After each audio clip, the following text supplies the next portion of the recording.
So throughout all the stages of my coursework, I've used various types of software, which we both used on the college Macs as well as my own MacBook Pro at home. Some of the softwares which I used was like Photoshop, Final Cut, iMovie 10, things like that. Although those specific software was mostly used throughout the construction stage and not as much as in the research and planning. So since the beginning of my coursework, I've learned a lot about the different types of file that you can have. So for example, like image-wise, you can have JPEGs or TIFFs, and then video-wise, you can have kind of a .mov, QuickTime conversion, or a WMV. There's various different types of them. But many times throughout my coursework, I've had to change the file type of an image or video, because it was either unsupported by like the media platform I was trying to upload it to. So because of this, I now kind of understand how to change the image's file type through Photoshop and how to change a video's file type through the QuickTime Player or Final Cut.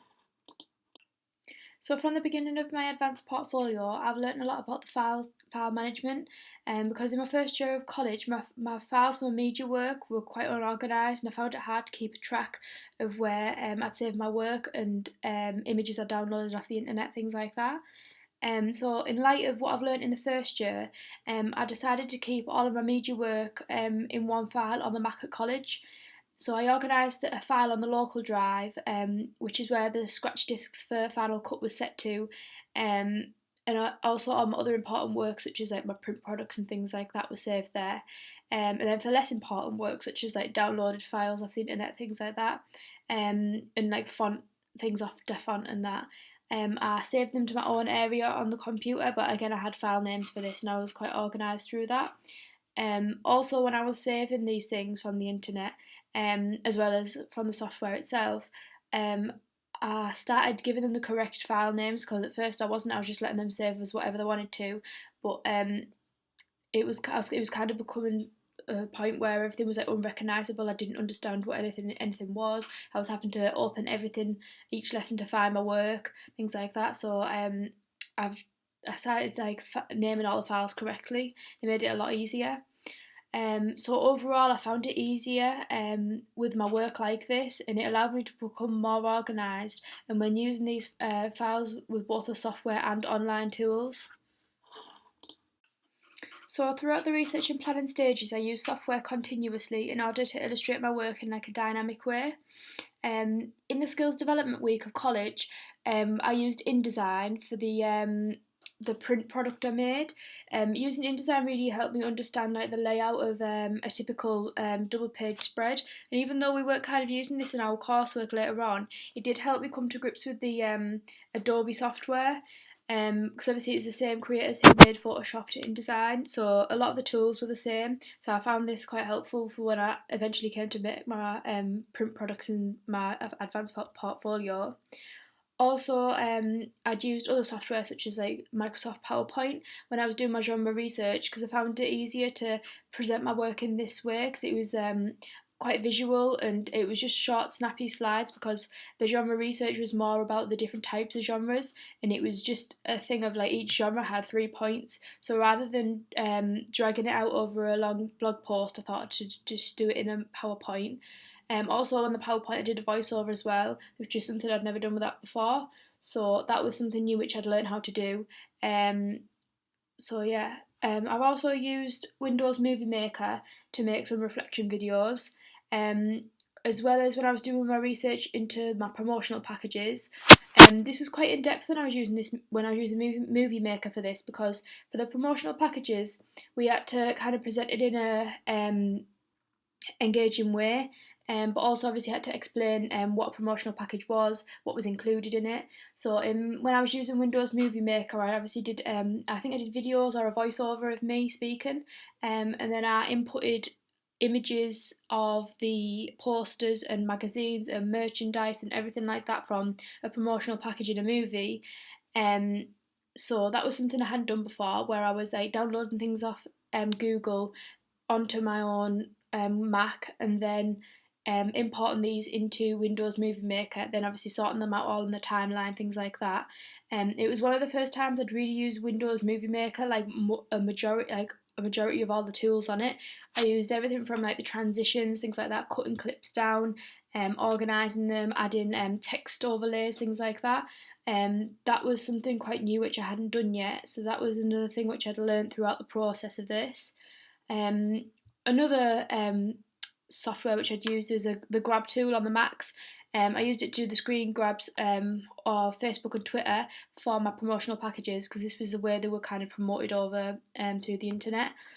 When I was using the Grab tool, I did learn how to use all the shortcuts, which I found was really helpful. So rather than going up to the top of the screen and having to click selection, draw the selection, then save it, things like that, I learned the keyboard shortcuts, so it was a lot easier for me to do that, and it was quicker for when I was wanting to do like a long process, say like a shot by shot of trailers. So that was something new which I'd learnt from that. I also use Microsoft Word through for my call sheets and my recce of location. Um, because these were quite formal documents, I felt that I had to use this kind of software.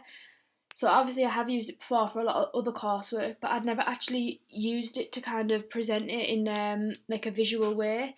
So we had like a template and things like that, and I found it quite tricky trying to figure that out, because sometimes didn't move in the way you wanted it to, things like that. But it was just a case of like playing around with it, things like that. I also used a Doddle Pro app, which was an online call sheet which was on my phone, and it updated every day or so, telling me the new weather of the shooting date, things like that, what it was going to be like on the day. That was really helpful. In my research and planning, I also used Final Cut Express to do my animatic. This was the very, very first time that I'd ever used Final Cut Express.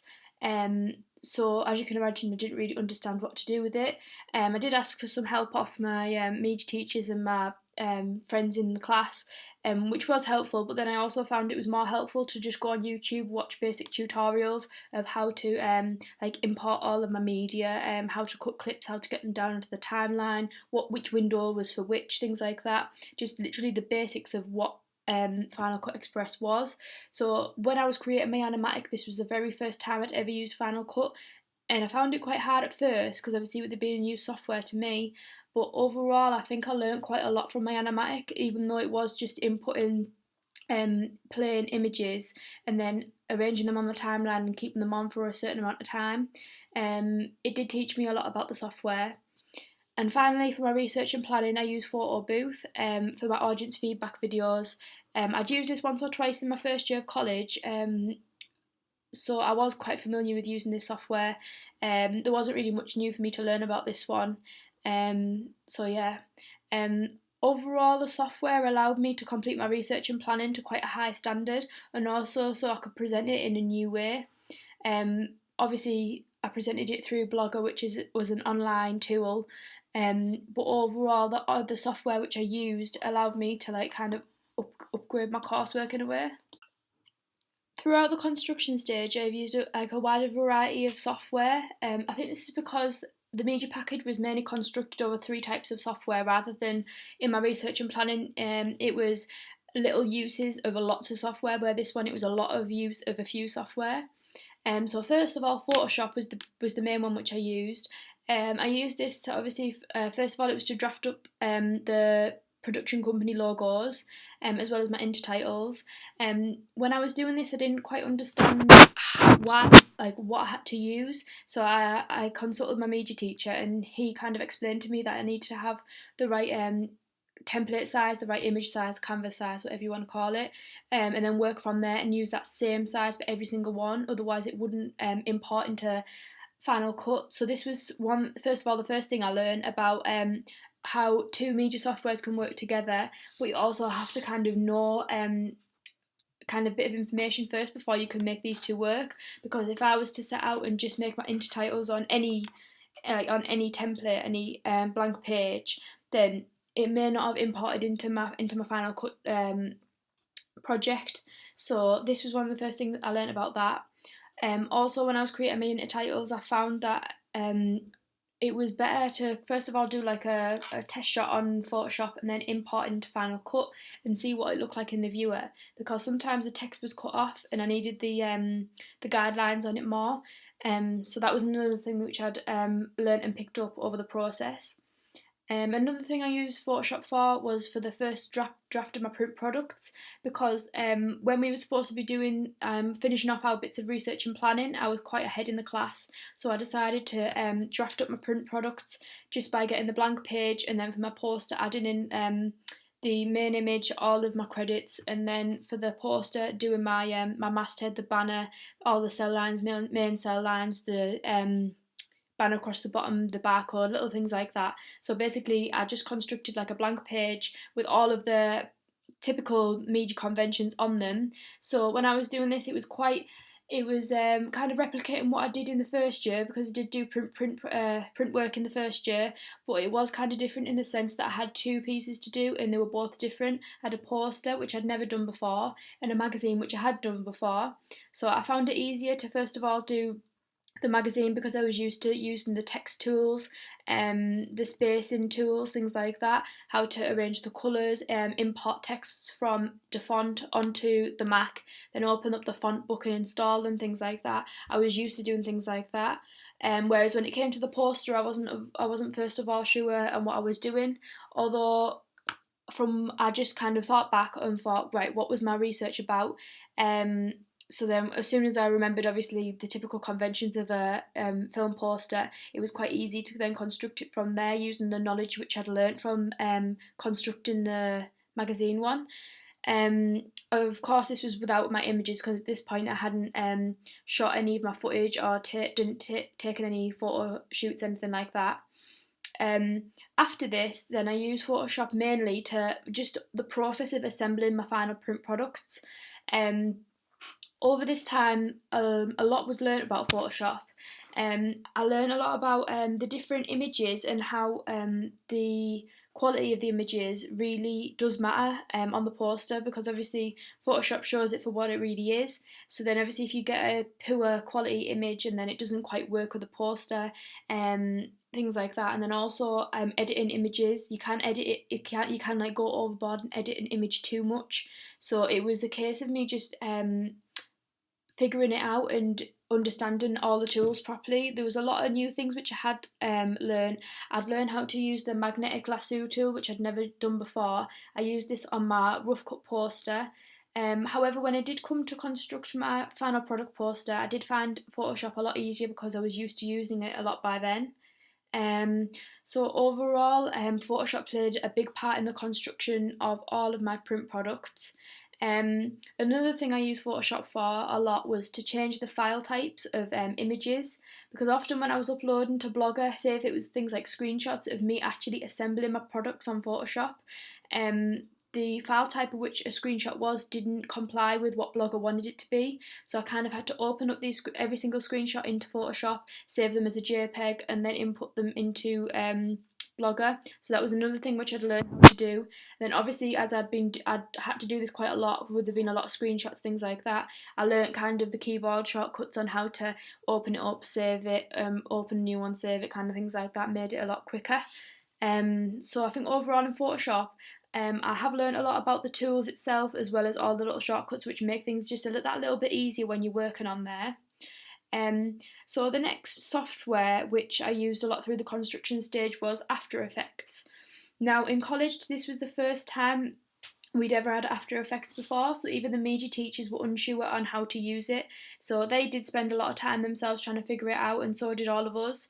There was a few people in one of our other media classes, a few students who knew how to work it, things like that. So if the media teachers were very helpful in saying that obviously you can go and seek out your own advice from them, but I kind of took it upon myself to learn the basics through YouTube tutorials. So before I even began using After Effects, I just sat at home and for an hour or so just on YouTube watching the basic tutorials, understanding what the software looked like, how it worked, the different windows, what each window was for, the basic tools, how to start a new project, how it all worked from a basic shape most of the time, then adding layers to that, and then adding the keyframe animation. So then once I kind of understood this,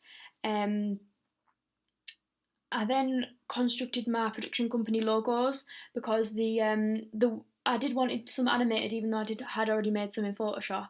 So then I think I spent one day about 1 or 2 hours just playing around with it, and I kind of did get a final product, but it wasn't as good as I thought it would have been. So I kind of left it for a little bit. Then I did go back to it, and with the help of some other people in my class, just a few people give me a few pointers of how to add in certain things. Um, I did eventually end up creating my production company logos, as well as the my film title. I created that on After Effects too, because I kind of wanted for my film title like a smoky, misty background. I did kind of create that myself on After Effects.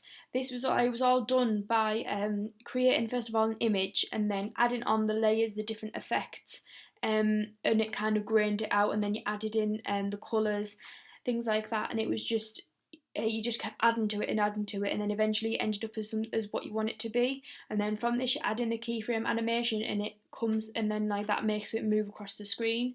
And then also after that, you add in your text and use keyframe animation with that too, and then that kind of like comes into gradually. So I think just from playing around with it myself, as well as the YouTube tutorials, taking advice from other people, and obviously just using it myself as well, I've learned a lot from After Effects. It's a brand new software which I'd never used before, and now I kind of feel like I could give advice to somebody else, but purely on the basics. There's so much you can do on it, but I didn't even venture that far on it with the having time limits and things like that. But I do feel that I kind of understand the very, very basics of After Effects, which was something I was quite proud of, because before I didn't have a clue about it and I wouldn't understand how to work it whatsoever. So another main media software which I'd used throughout the construction stage was Final Cut Express.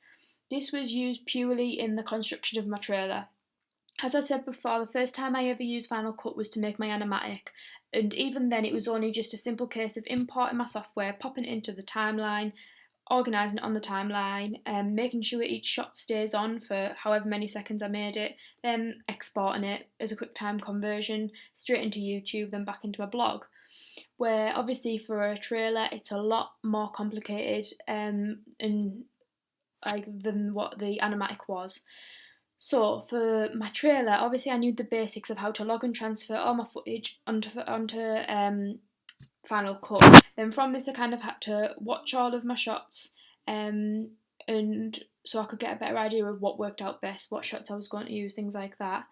So after this, I kind of started making a rough cut of what my trailer would look like, adding in my BBFC black card, production company, logos, my animations, intertitles, things like that. I made like a basic rough cut on my timeline of where everything should have been, and then from that I added in each one of my footage, things like that, adding cutting up the clips, which was one thing which I didn't understand how to do. So this was when I kind of went onto YouTube and I'd watch tutorials, things like that, on simple things like how to cut a clip, like shorten it, how to reverse a clip, fade, how to add effects, things like that. Um, so that was one thing. There were things which I didn't quite understand how to do, and I kind of had to learn those from YouTube. Also on Final Cut, one thing which I found really hard was the effects, because they did have some already on there, but the one effect which I wanted was a kind of like a bad TV effect, and it took me ages trying to figure out how to get it. And in the end, I figured out that only Final Cut Pro had that effect. So I kind of improvised and used a bad TV effect, and it wasn't exactly what I wanted, but I did improvise with it, and I did try and make it similar to the other effect, but I couldn't. I just didn't wasn't capable of doing that type of work. So the final media software which I used through the construction stage was Microsoft Publisher.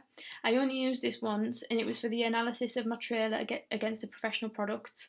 I used this to basically put in the shot by shot of my rough cut trailer and a professional one, and basically just analysed it and said, well, obviously they've got more shots than me, I don't have as many, theirs is more detailed, mine isn't as detailed, things like that, just so I could basically compare them against each other. I had used Publisher before, but one thing I did have a problem with was getting all the images the same size, and I did spend a long time trying to crop them all down to all fit on one page. So yeah, that was another software which I'd used through the construction stage. So throughout this stage, I'd use three main softwares, these being Photoshop, Final Cut Express, and After Effects. And all of these softwares have helped me create a media promotional package which I think is a decently high standard. And I've also acquired many new skills from using these software so frequently throughout this construction stage, as I was literally using this software pretty much every lesson, every media lesson, and then in my free time I was going in to do it, and then at home I downloaded free Photoshop trials, so I was spending a lot of time on this software. So because of this, I think I have definitely learnt a lot from these softwares. Finally, throughout the evaluation stage for my advanced portfolio, I did like use mainly online tools, but the one software which I did use was iMovie 10, which was for question one, part one. I did use iMovie 10 on my own personal MacBook Pro at home. I didn't use it on the one at college because I knew I was going to be spending more time on my work at home. So I did this on my own personal MacBook. However, I'd never used iMovie before, and it did take me a while to get used to the new tools. So I often had to watch again a few YouTube tutorials on how to like import my software, import my footage, things like that, and how to do certain like little things like that. However, it was similar to using Final Cut, as some aspects of it I was able to transfer my knowledge and skills from using Final Cut to iMovie. But using iMovie itself is quite different to Final Cut in the sense that iMovie gives you two options, whether you want to create a movie or a trailer. If you choose to create a trailer, it gives you already a set out template, and basically it gives you a virtual shot list, and it tells you you need to make this shot with this many actors doing this, and then so on. You just go out, make the shots, input it into iMovie, and it makes your trailer for you. And the movie one just basically starts you blank. So I chose the movie one. Well, at first I chose the trailer, and then obviously understood that it was the wrong one. So then went on to using the movie one. And then from this, I was like a bit confused. So I managed to import my footage, things like that, what I needed to use, like videos and trailers, things like that. And then in the library, I kind of quickly figured out how to use it and how to drag it into the timeline, how to cut things down, things like that. And it was helpful because it was a bit like Final Cut. Although it did do little certain things for you, added in the transitions and things like that. It did make a few things easier for you while using it. But again, it was the very first time I've ever used iMovie 10, and it did take me a long time to do the question one, part one. And I think that was because it was a new software, I'd never used it before. So I did kind of first of all need to take a few hours to kind of understand what it was and then get to grips with it. And then once I finally, after a few hours, I kind of just got the beginning of the question done. So then it was when I was getting towards the end of the question one, part one, where I was becoming more familiar with it and understood it and knew which tools I needed to use. So it was a bit of a disadvantage that it did take me a long time to get used to it, but it now kind of is an advantage that in the fact that I know how to use it and I know the tools um, within that software. So it's a brand new software which I'd never used before, and I now understand how to use the basics of it and pretty much majority of the tools on there. Although I would never claim myself to be an expert on it. So overall, there's many different things which I've learned about all the different softwares I've used through all of my stages of the coursework. So first of all, I've learned that there's a wide range of softwares available to use and all for different things. Secondly, it takes a while to get used to a new software which you've never used before, and you do often need a lot of patience, which I particularly found out with After Effects and iMovie 10. Whereas I think this was because I'd never ever used these before. Whereas in Final Cut, I'd either seen somebody use it or I'd kind of used it myself, or with Photoshop, I'd seen somebody use it or kind of used it myself. But the reason why I had to have a lot of patience with After Effects in iMovie 10 was because I literally didn't have a clue about it. Um, Also, I think I've learned that new software again can be frustrating to learn about, but it's quite helpful once you learn it and get to grips with the basics of it. This I found this most evident through using After Effects because often I did get frustrated using it. 'Cause I thought that I just obviously didn't have a clue, but I think after a while I did like kind of get my head down into it and I was like okay with it. But at first it was quite frustrating because I didn't understand it. I've also learned that many skills can be transferred from one software to another because sometimes they have like similar operating systems. This was mostly evident with InDesign and Photoshop, obviously they're both being made by Adobe, and also it was evident with Final Cut and iMovie 10. Although they weren't that similar, it was just little specific things like the keyboard shortcuts of cutting clips was similar things, just little bits like that. Um, I've also learned that file management is essential to keeping your workspace tidy and organised, which is one thing I didn't use in the first year and I did in the second, and I found it so much easier. And it was much easier when I was creating all of my trailer, when I had separate files for separate intertitles, things like that. Separate files for rough cuts and final cuts and little things like that made it a lot easier. I've also found that it's good to have basic knowledge of many different softwares and know what each one is best to be used for.